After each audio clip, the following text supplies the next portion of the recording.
You can tell by my hat that I am very excited about this moment. I had this hat made months ago when I discovered that the Doobie Brothers were going to support ELO at Hyde Park and then do a standalone show. And I didn't think for one moment that I would be sitting in front of them. And these are heroes for them to actually see.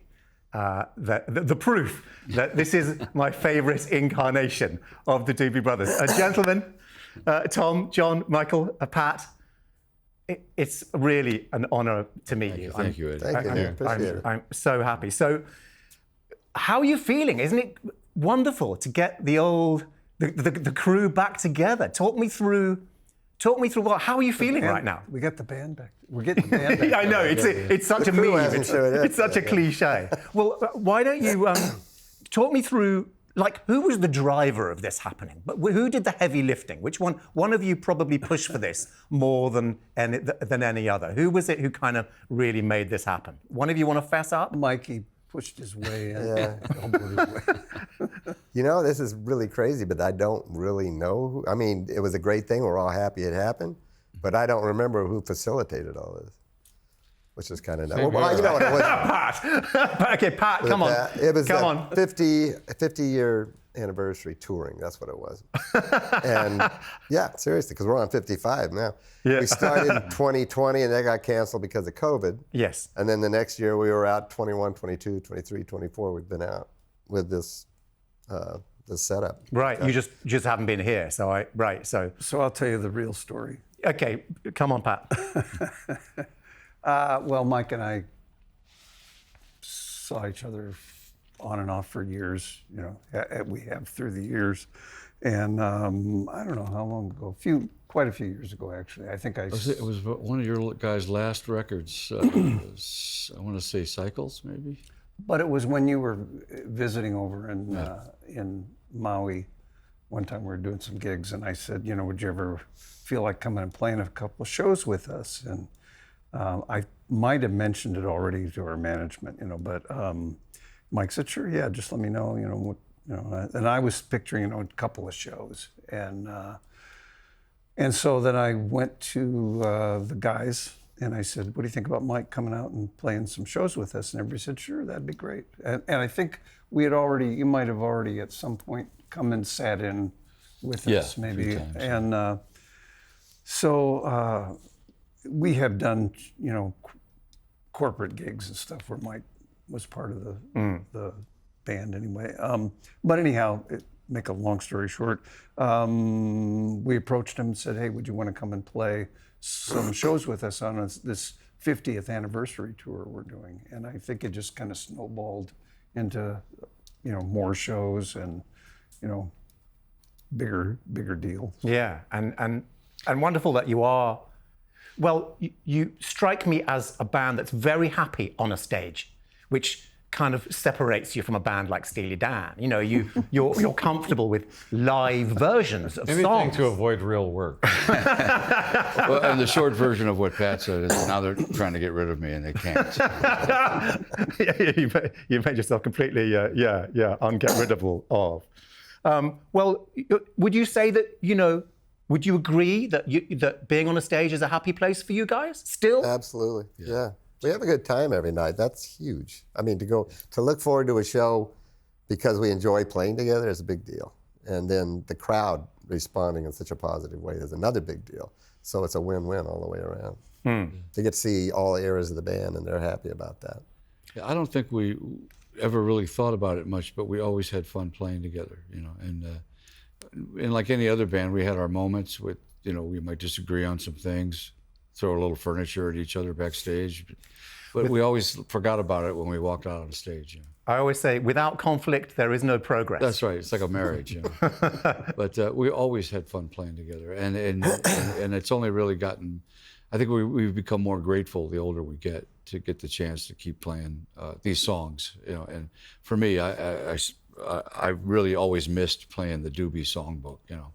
Of course, of course. It really is great having Michael back. It is.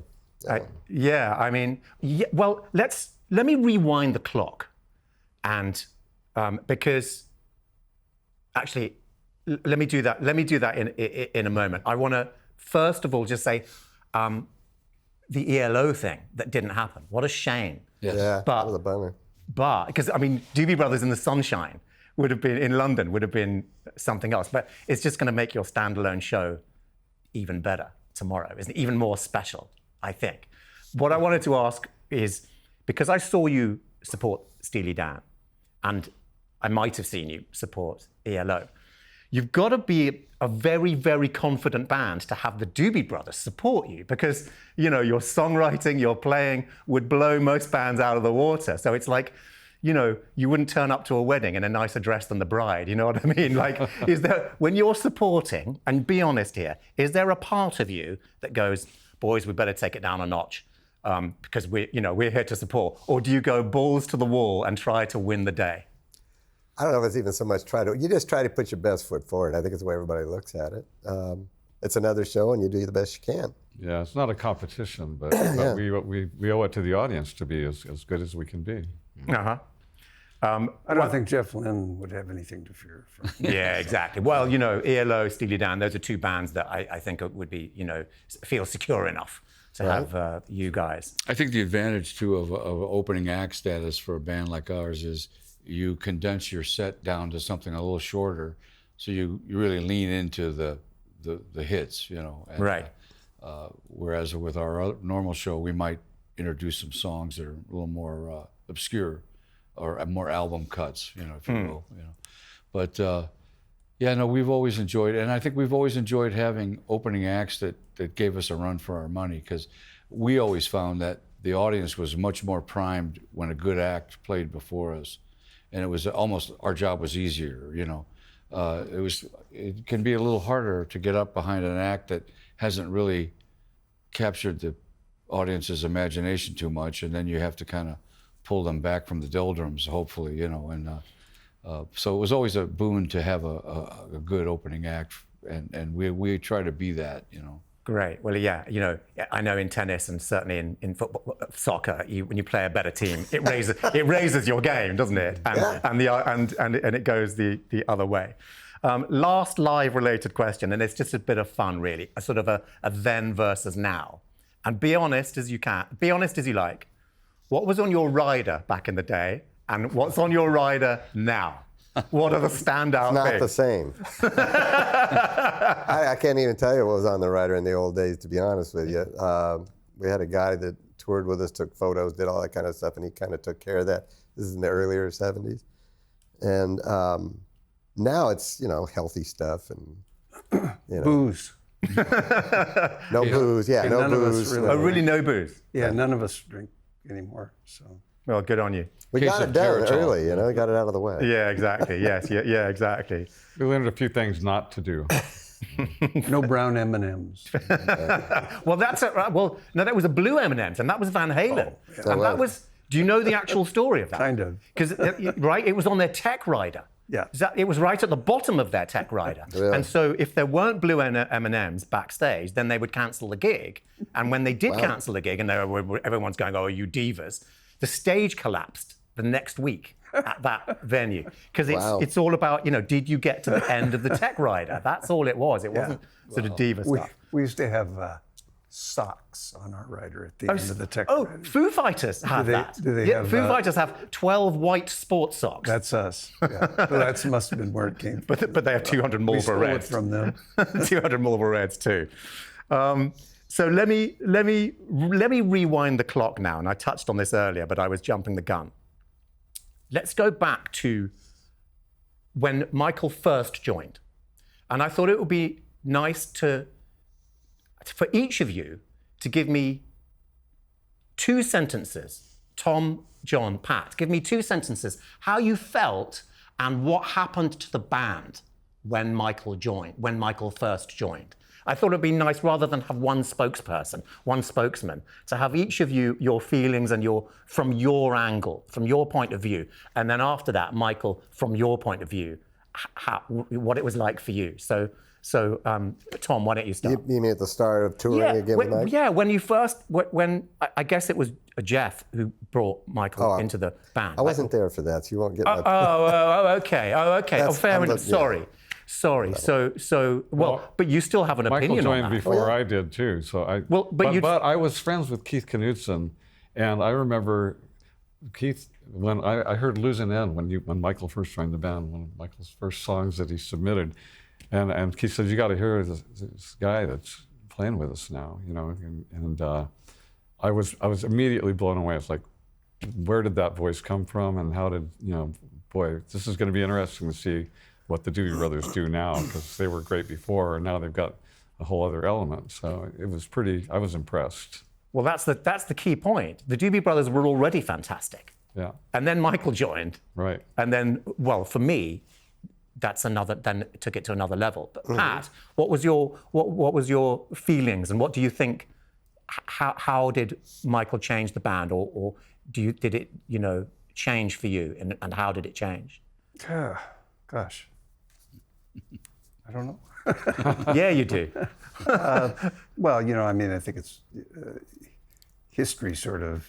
Yeah. There is a history out there. I don't know. We were kind of in a tight spot when Mike came into the band. We were in the middle of a tour and trying to just finish the dates that we had. We had a number of shows. Tom had to leave, and so it was down to the rest of the guys in the band, and we were tap dancing as fast as we could, trying to think of how we would keep going. And I believe we did a couple of shows with just the lineup that we had, and we knew that we needed somebody else to come in and do some background vocals. We didn't have enough singers, and so that's really was kind of, Mike was our go-to guy. Jeff said, "Well, I know a guy that's a great singer, and he plays the piano and keyboards." And we thought, well, that would be great, because there's keyboards on almost not every song, but a good portion of our material. So that's kind of how we approached it, that Mike was going to come in and sing backgrounds. And then as we went forward, and I had, heard Mike sing with Steely Dan, but it wasn't, you were basically singing backgrounds and stuff, so I wasn't, didn't have any awareness of Mike's true ability. And as soon as, Mike, really in rehearsals, as soon as we heard Mike sing, or I heard him sing, I thought, this is a guy who could really help us beyond just being, a side man. He could, take over some of the vocals, because it's, it was a big job for me to all of a sudden to have to do all that. And I didn't feel that as confident. And so that was kind of how Mike came into the fold, singing some of Tommy's songs, some covers that we were doing at the time. When we did "Take Me in Your Arms." I think that might have been the first song maybe that you sang, Kim Weston tune that we had been performing, and then kind of went on with "Long Train Run" and other songs, and and then we ended up in the studio months later recording one of my tunes, and Mike played on that. And that was kind of Mike's introduction to the producer and our process that we were, going for at that time, which that album was taking it to the streets. Right, yeah. So then Mike can take over. Well, okay, but I'm going to just take you up on one point. Just backing vocals, we have to all agree, and we will do, that Peg is the greatest backing vocal that's ever been sung. So that aside, Michael, from your point of view, how did you feel when you got asked to join, an already legendary band? Well, that says it really, all of it right there. It was an incredible experience, because the Doobies at the time were playing to much bigger audiences, had a lot more radio success than probably Steely Dan had at that time. With Steely Dan, we were all playing pretty much still smaller venues, theaters, things like that. The biggest venue we played was Santa Monica Civic Center, which by itself is still not a huge venue, but That was big for us with Steely Dan, and I toured with them for the better part of a year. It was all so random. It was a phone call from a guy I played one gig with who called me a year later and said, "You want to come down and audition because they're looking for somebody to kind of do what you do." And I threw your name in the hat, and they said, "Sure, have them come down." And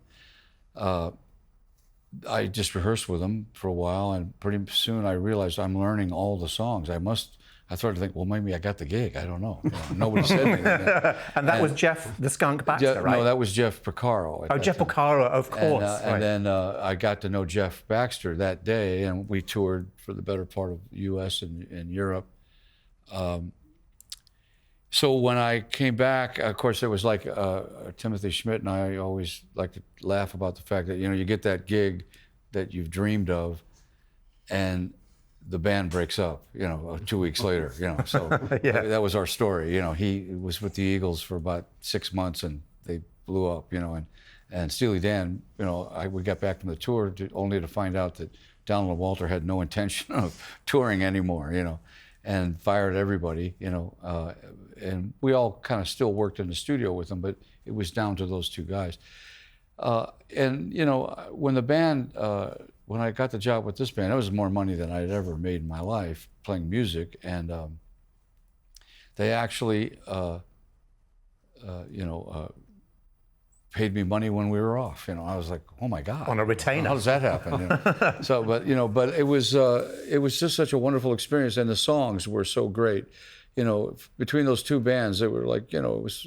I didn't just have a gig. I had a gig playing music I really loved. And so by the time we got back, and the people have said to me over the years, well, you changed the sound of the band. Well, that's not really true, because the band was always very eclectic before I ever joined them. The Doobies were kind of known for being kind of like bands like the Moby Grape, James Taylor, or bands where they tried on a lot of different stylistic approaches and genres of music, and they did them all well, and I think that was a hallmark of the 70s, and when albums became more of the conceptual project rather than just a single with 12 other songs, albums became kind of what everybody was shooting for, and these guys really excelled at that, and so their albums had a lot of different acoustic pieces, everything from slat key to blues to rock, R&B, So I was just really a continuum of that.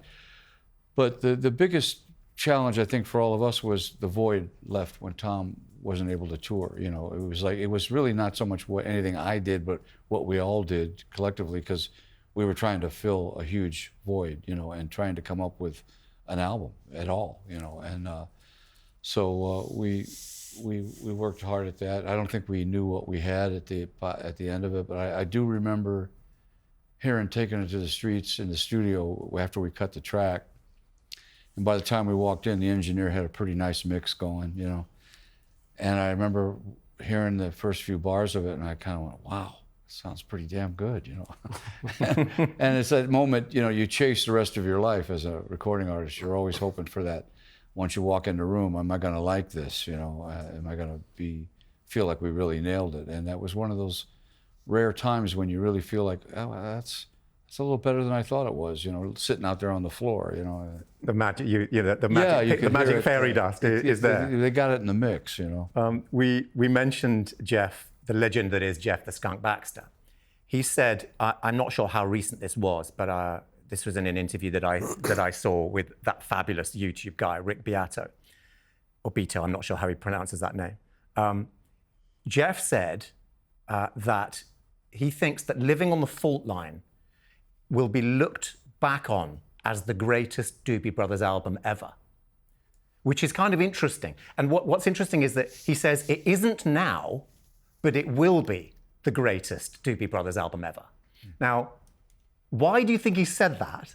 And also, let's go down the line, and where do you stand? What do you think is your favorite work, or because your favorite and the best is two different things. What do you think is the best Doobie Brothers record in your heart of hearts, honestly? Let's go down the line. Pat. Jeff's delusional.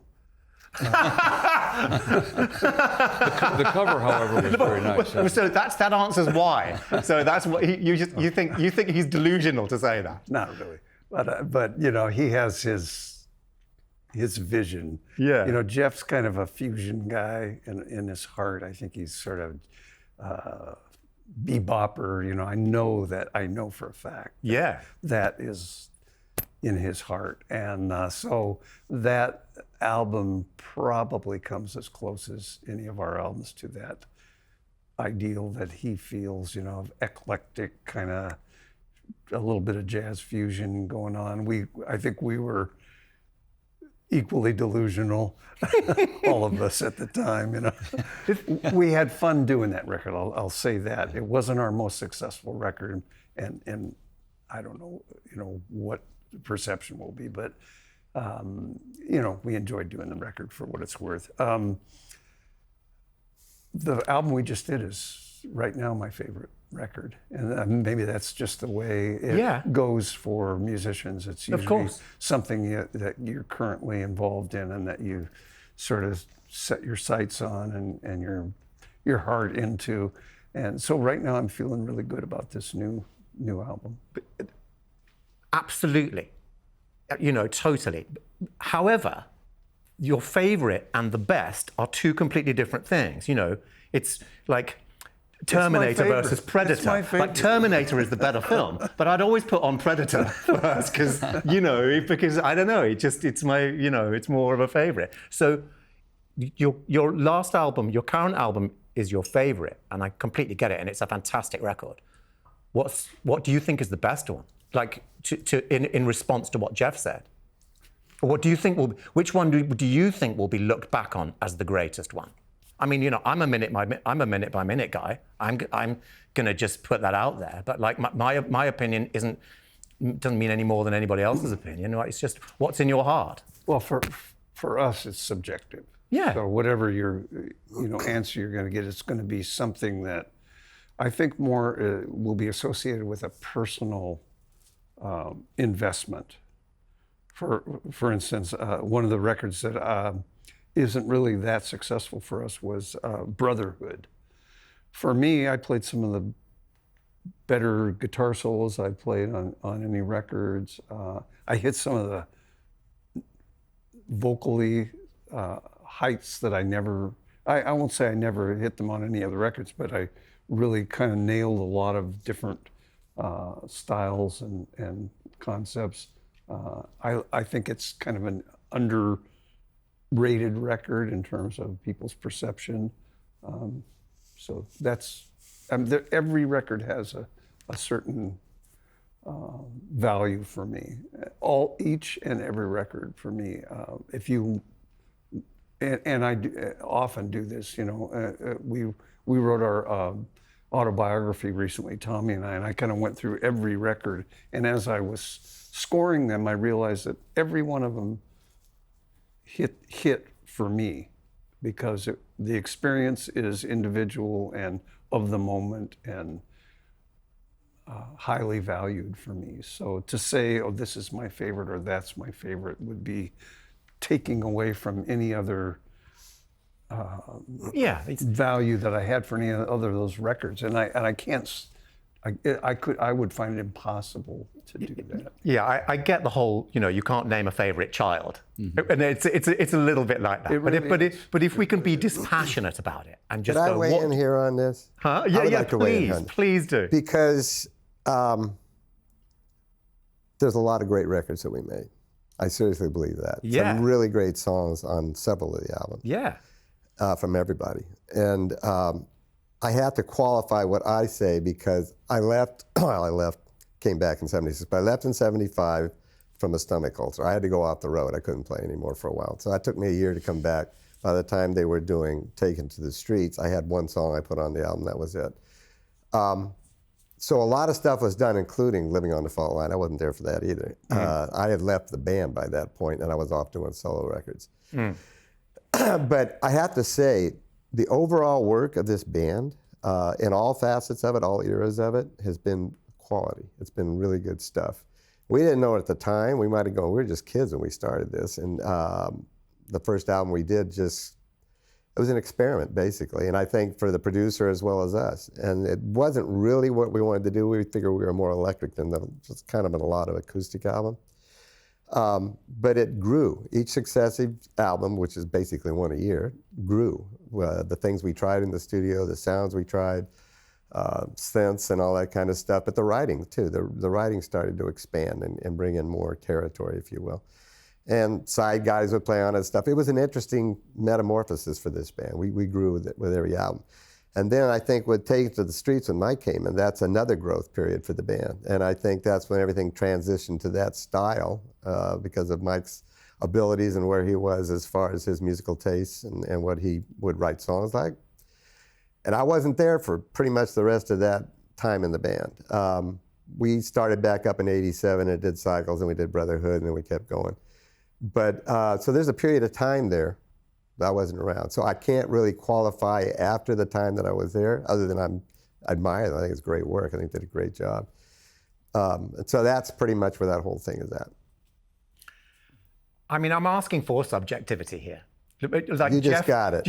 Well, Jeff Baxter put his wedding tackle on the chopping block there and said, he thinks that Living on the Fault Line will be looked back on as the greatest Doobie Brothers album, So Jeff is very strong on his own opinions. Well, he's wearing his heart on his sleeve. You can't argue with what's in somebody's heart because it's their heart, right? So, but I'm asking what's in yours. What do you think will be looked back on as the greatest? For me, Pat was very diplomatic. Right. Well, can you be less diplomatic? Pat has a great overview. I was a fan of the group before I joined, so they were doing fine without me. But they've made such great music, and I don't think I could pick a single that's the best and that will stand the test of time better than any other Doobie Brothers record. I don't think I could pick it like the way that Jeff Baxter did, because there's so much good stuff. An album like The Captain and Me, you could really easily argue is as good as Minute by Minute in its own way. They're just very different. Yeah. There's a lot of great songs. I know that Tyran Porter told me he thought that One Step Closer was the best album. So it's so subjective. Yeah. That there's too much good stuff. That's the problem with trying to pick one. Yeah. I mean, I use South Bay Strut as a sound bed every day on my show. So I'm a big One Step Closer fan as well. Taste you have. Michael, have you got any thoughts on this at all? Could you be less diplomatic? Yeah, well, no, my mind's been racing the whole time. It is hard to pick one. Each project was a different experience, but I would say if I were just going to step back and observe the Doobie Brothers from afar, that's it. I would almost want to argue that maybe Toulouse Street was that culmination of the band at that point in time, from the inception of the band, as it was from the beginning. That was like the pinnacle of that kind of runaway, every band kind of runs through its, there are these waves of creativity, you could look at the Mike Bloomfield records or Moby Grape records, and I think for the Doobie Brothers, there was always that album, maybe 3 in or 2 in, that kind of best spoke for where the band was going in that moment, And I always kind of felt like Toulouse Street was that where they kind of hit all these different marks. Stylistically, it kind of spread out a little bit and encompassed more styles of music and I think the band was kind of coming into its own as that entity at that time. That original band, Well, how you got camera one? You got to love this guy to pick an album that he wasn't on. So let me full disclosure here. I'm realistic, if nothing else. I have a WhatsApp group on my phone here. And it's been going. It's my Yacht Rock Pals WhatsApp group, right? And it's been going for way longer than when that documentary came out. It's called Deckhands, And I asked my deckhands, because obviously I was very excited when I heard I was interviewing you. And I said to my deckhands, and there are some heavy hitters on this WhatsApp group. And I said, what would you ask? I'm interviewing the effing Doobie Brothers, on Friday. And there was a frisson of excitement. And I said, is there anything that you want me to relay to them? And I got 2 great questions from my deckhands. So the first one is, I would ask what taking it to the this is a great question. I would ask what taking it to the streets means to them now, 40 years since it was released, with what's happening in the US. Whoa. Yeah, already I can sense the other 3 guys don't want me to open my mouth. I think like a lot of songs that are on that subject, of social issues or how we are as a humanity. It's like the Staple Singers. All those songs that they did have only become more relevant with time, and it's a good thing and an unfortunate thing in some respects, because some things never change, and it's that ongoing struggle to be the best humanity we can be, and to try to listen to each other. And I think that's mostly what those songs are about. Taking to the Streets is just one of many songs written on that subject. What's going on. I'll Take You There. You can almost pick any one of them that have that kind of lyric bent. And it's just really, it's only going to become, in some odd way, more relevant with time, because, like I say, those questions never go away. As long as we're human, we're going to be suffering from those ills, and we're going to be striving to be better in those ways. 100%. Anyone?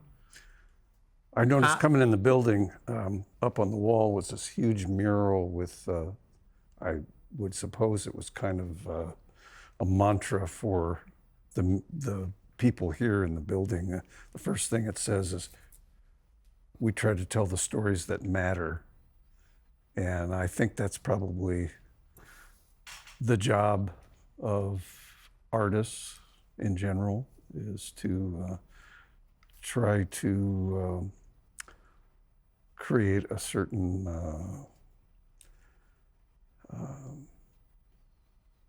understanding, pull humanity, pull people together. Music being one of the great unifiers. Yeah. And I think that's something we've attempted to do, and I think a lot of artists are these days. We live in a very divisive world in general, divisive countries, divisive societies, and I'm not sure that's really what people want. Even the people that may have different views from ours, they don't want it to be divisive. They want us all to feel some, some togetherness as a people, as a humanity. And that's what we're kind of trying to do. And a song like Taken to the Streets, I think, expresses that in a way that, we would all hope can be happening now and in the future. So, we're just working at it. We're still evolving. Still a bunch of monkeys. We've been doing this for the entirety of this band, actually. I bring this up because this one song, that's really what started Toulouse Street doing whatever it was going to do, and that was Listen to the Music. It was written about the Vietnam War and people getting along. So even back then, this was going on. And I think this never stops. I think musicians, if they don't have the mantle of responsibility, they at least feel themselves, they have to speak out about it. And that's what Listen to Music was about. It's people getting along. You need to learn how to be a little happier and see somebody else's point of view. And maybe if the people running the war in Vietnam did use music to communicate rather than words, because words aren't working. You're failing at that. So music might help you out if you guys tried that. And it's always been used as a platform, mostly, not always, but for us anyway, for the good. And we're trying to get people to get along And then you get all the way to, we didn't follow that all the way through, but that was one song that comes to mind. And then Taken to the Streets is another version of that, which is with Michael's point of view musically on it. And it keeps going. There was a British guy that wrote a song called Imagine. Along with Walk This Road. Imagine. Oh, right. Okay, yeah. Yeah. And Walk This Road is that kind of song. Yeah. So that's basically the story. And when we play on stage, I feel, I'm just speaking for myself here, our job is to lift people up. Yeah. And let them have a good time.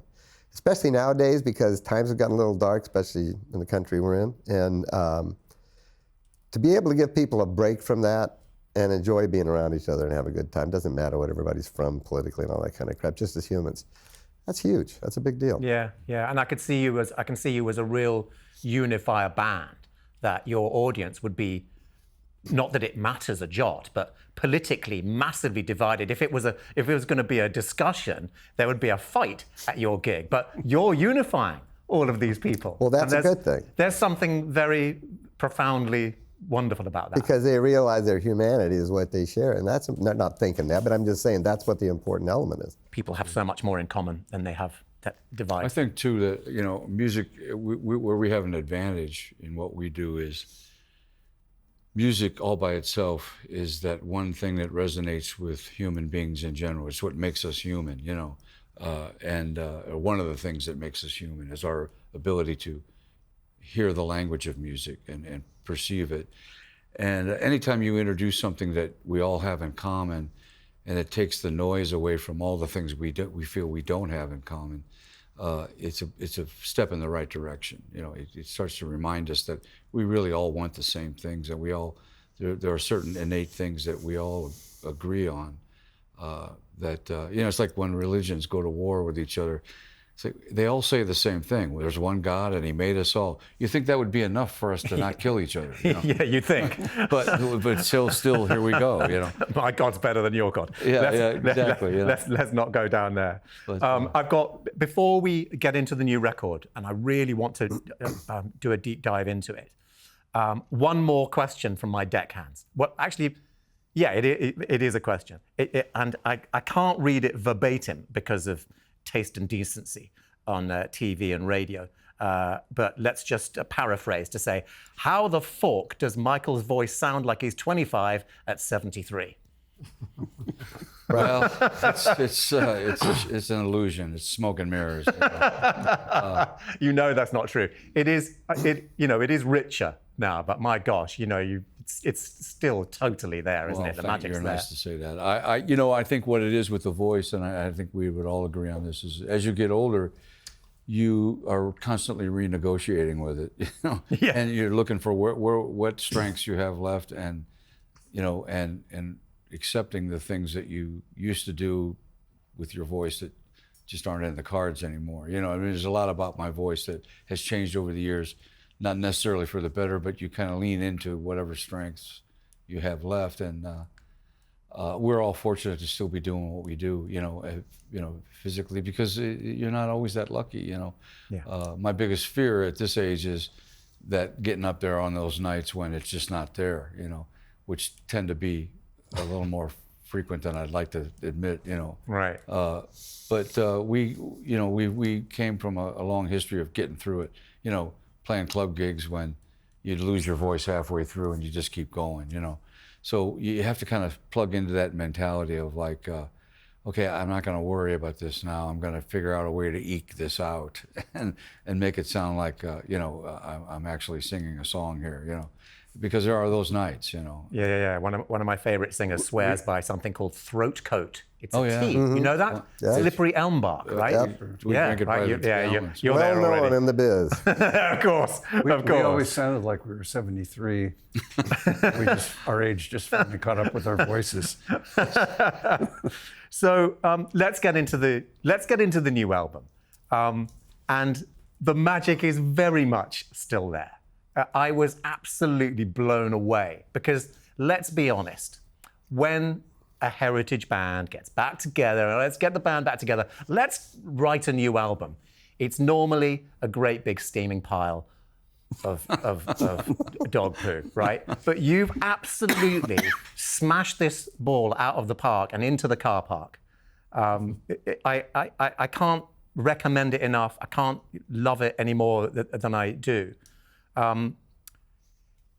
Tell me how it sort of came together, or what was, you had a blank sheet of paper. Was there like a mission statement? How did it first come together? Like, who was it who said, let's make a new album to get the ball rolling? I think first of all, we were touring a lot the last 4 years, and we're going to be doing it again. But we were talking about it on the road, saying, let's go to the studio and see if we were talking about 3 songs, maybe 4. Yeah. Not an album. We were just seeing what it was like. And they suggested we use John Shanks again, which we had on the previous album, and do the writing with him as well, which is what we did. So we went in and tried 3 songs. This is after we got off the road for a little bit, and then we each went down, individually and worked with John. And came up with some songs, and everybody was fairly happy with what they got. And so it just kind of kept multiplying. There was no plan. There wasn't we're going to do this. It is a concept. There's never a concept with this band. It's just whatever shows up is what you get. And so we just kept writing. And pretty soon we had enough songs for an album, which nobody had foreseen. So that's how it came about.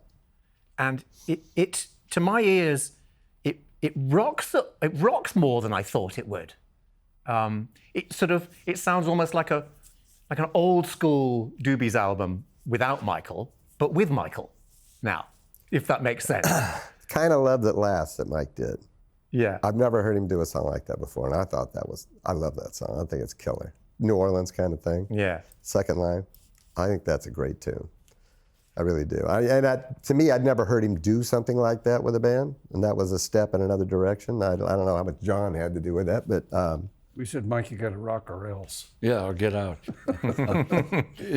I kind of went at this thinking it might be my last chance to work with the band on an album. With the idea in my head, I'd like to write something that was more in the wheelhouse of the band as a blues band, which kind of was, in its inception. I think these guys kind of came from a very organic kind of rock and roll blues genre. And I grew up on a lot of pop R&B, which I always loved. So that was kind of naturally what I leaned on. But I love the blues as much as anybody else. I've learned that singing the blues is not that easy.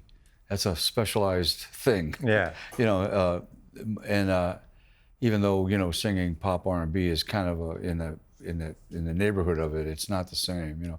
But on this record, I wanted, if I could do anything, any contribution myself, was to write a blues shuffle or something like the song Tommy mentioned.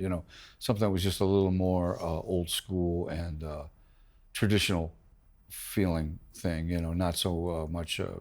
And emotional. Synth pop, yeah. Thing. Because the emotional, if you look at blues on an emotional spectrometer, I guess you came at it in that part of the spectrum, the heart-rending part of the spectrum, and there's something very profound about that on this record, a lot. I think too, not just myself, but I think we all kind of came to it with that attitude. Like, we'd like to just kind of get down to business on this last record and have it be as organic as possible, if we were going to do another record, we kind of, I think, all felt that a little bit, When you just said, I'm just picking up on semantics here, you said this last record. You don't mean that this is the last record. Forever and a Day. The latest record, right? Yeah, no, the most. Okay. Just checking. It feels and sounds very timeless, songwriting-wise. I mean, to the untrained ear, there's very little to betray the fact that it's a 2025 record. I mean, okay, the drums punch harder, and you've got, that telephonized vocal on, was it Angels and Grace, that says, "Oh, hello, Pro Tools, we've never met before." And you've got those lovely pads in, what was it? Almost U2 pads in State of Grace, which are just beautiful. But how did, you've gone from a totally analog band to now a band making a record in the digital age. Now, how did that change the way that you wrote the songs, that the songs came together, or you just went to it old school? You went to a studio with the producer, and you camped out there, not drinking, not smoking fags, cigarettes. No cigarettes either. I would say that it is old school. I don't think anybody approached it any different than they ever would. I mean, yeah, we're using Pro Tools. Sure, you could say that is different. But we've done that for a while, actually. I think this way of doing an album, so you go in and get to John's place, I'm going to call it. It's a house, but it's outfitted for everything under the planet for music. And you walk in the front door and you take a right turn, and that's the writing room. I mean, you could also write in the front room around a piano and all that kind of stuff, but that's what it was designated to be. You go in there and you might have had an idea for some chord changes, something like that, even a lyric line, and then he would come in with his parts to it and what he thought, fit the song, and we would continue it to what we thought was not an end place, but at least to where it was a viable place. And then he'd shoot that down to the studio where there's another set of computers and whatever, and the glass wall that you'd see somebody working behind and all that kind of stuff. And we'd put it down, and then we'd bring in a drummer, and we'd put in guitars and keyboards, and of course vocals. Actually, lead vocals happened really early in this process. So you get that, and then you sort of build everything around that in a sense. And it was an interesting way to write. I mean, we had done it on a previous album called Liberté, but this is totally different. We've got Mike with us, and it's a different sensibility about where the music goes. But I don't think anybody that's a writer, be it myself, Pat, Mike, looked at it any different. We're writing songs, and here's what we're coming up with. And then you're writing them with John Shanks, and so that's another addition to the metamorphosis of the song that you might have come in with an idea for. So it's all kind of the same but different. How's that? Yeah, good. Just going back to taking it to the streets and living on the fault line and minute by minute and one step closer. Did you just all decamp together to a studio for a couple of months? We did that since the inception. Yeah, and you'd make the boys together, making it together. Mm-hmm. So there was an element of disparity now this time where you'd go in separately.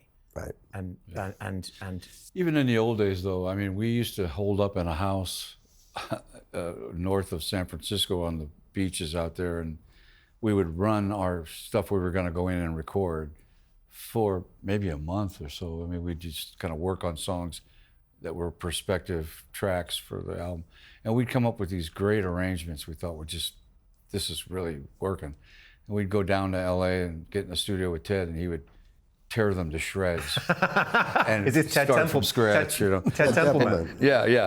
And so right out there on the floor, we'd come up with a whole new arrangement. But it was all a good exercise. It was good for us to play the song and get that familiar with it before we tore it to shreds one more last time before we recorded it. Yeah. But it was all done really on the floor in the studio, playing live, and that's the difference. We used to also have a thing back then where we always felt like we could never beat the demo. We'd make these demos on some cheesy little recording device, but it felt so good, and we'd come in, and somehow the new track never quite felt like the demo, and then you always eventually came to like the new track more, but it was an emotional transition to let the demo go, Yes. And realize you're not going to reproduce the demo, Learning to let go. Yeah, and so anyway, I mean, we now with this new procedure with computer files and recording, you can kind of get your original idea down and then build the record on that original demo, if you will. It would be like being able to take one of those little cassette demos you had and start the track from there, because it's going to feel like it did in that moment, and you don't lose that magical whatever that is, Yeah. Which is usually an illusion anyway, First track, let's just get a little specific. Walk This Road. Lovely way to start with another legend, Mavis Staples. Mavis. Who was it who came up with this track? It was a Michael track? I wrote it with John Shanks. Yeah. And it was John's original idea of the title of the song and everything. And I think he at the moment thought, well, you guys should write a song about this. because you've been together so long, you've been touring together 50 years plus. Walk this, you know, that would be a nice sentiment, you know, for a song. We started the song, and you know, I think you know, in the process of writing it, it came around to being a little more universal of an idea, and as that came about and the lyric kind of expanded, we thought, well, Mavis Staples would be the best ambassador for this message that we could think of, you know. So, and she was gracious enough to. And sorry, I've got it because of the time. I'm motoring along. State of Grace, absolutely beautiful, beautiful song. And there are so many poignant lyrical moments in this record that really kind of stayed with me. And I feel like it's a very emotionally mature record, and it starts off with great positivity and optimism, and then suddenly you're reminded that life isn't all like that, and then you start rending hearts with some of these. You know, it's okay to not a song be okay. about trying to express empathy, I think, more than anything, with probably for oneself. And then you can extend that to your friends who have, and you know, relatives, whatever, who have had, you know, difficult experiences in their life, addictions, alcoholism being an obvious, something that was going through my mind a little bit.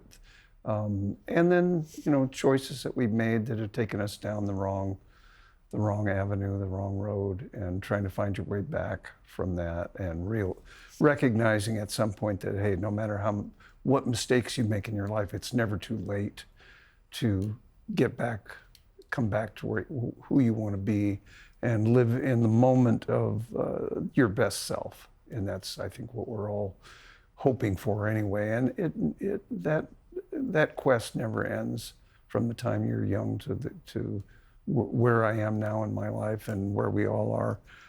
And I think probably the whole album has a certain amount of that expression in it. Redemption from whatever, you know, ill paths we've taken, you know, we can get back on track. And that's kind of what that song is really about. And Speed of Pain, that's a very relatable and profound unit of measurement, if you like. Yeah, well, again, like I think in the same sense and similarity with the message of State of Grace, it's about, you know, some things, some lessons that are the most profound have to come the hardest way. You know, everything has to ground to a halt. You have to hit a real bottom. You have to, you know, it has to all fall apart before you ever gain that kind of understanding about who you are and what you are years later. Like, you know, it's in keeping with that idea that sometimes the worst things that happen to us, if we live through them, become the best things that ever happened to us, you know. It's a privilege to be able to rebuild from the ground up. For sure. Lahaina. Lahaina? Mm-hmm. Lahaina, yeah. What a beautiful way to end. It had to be the last track, right? It had to be. And interesting that it was, I think, the only track on the album that you two guys worked on together or wrote together, which tells me very clearly that there's more to come here. That, you know, we need to do more of that, because it's absolutely beautiful, that song. I think that's our intention, to do, you know, more recording and work on things together. That particular song is, you know, a sort of a remembrance of Lahaina that it's gone. The town of Lahaina is going to burnt to the ground, basically, in a horrible fire quite a few years ago. And when it happened, I just was trying to think of what I could do to help in the efforts to help the residents of the town to get back on their feet. And I was trying to think of ways to raise money and raise awareness. And that was really 2 days after the fire, we were in the studio to record really something else. And I walked in the producer said, have you written a song about Lahaina? And I said, no, but I'd love to. And he said, let's do it right now. So we sat down, wrote the song. Mike was there to do really keyboards on some other songs, probably one of mine. And it was one of mine. It was Angels and Mercy that Mike was going to do some keyboards on, and some couple of songs of Tom's. And so we ended up writing Lahaina anyway, and it's been, a great tool to raise awareness for the difficulties that people are going through there. So thank God for something like that. Well, I hope it's the start of something beautiful. Gentlemen, I know you have to go. The very last thing I want to do here is a gift. Joe is a brilliant young man who's going to edit this. He's helping me to produce this. Joe, can you come to the studio floor, please, as soon as you can, because they have to go. Joe has no idea that I'm doing this, and I've got a microphone here for him. Joe, get in here, please. He's on his way. Joe, all right, fantastic. We met Joe earlier, I think. Great. He met you at reception.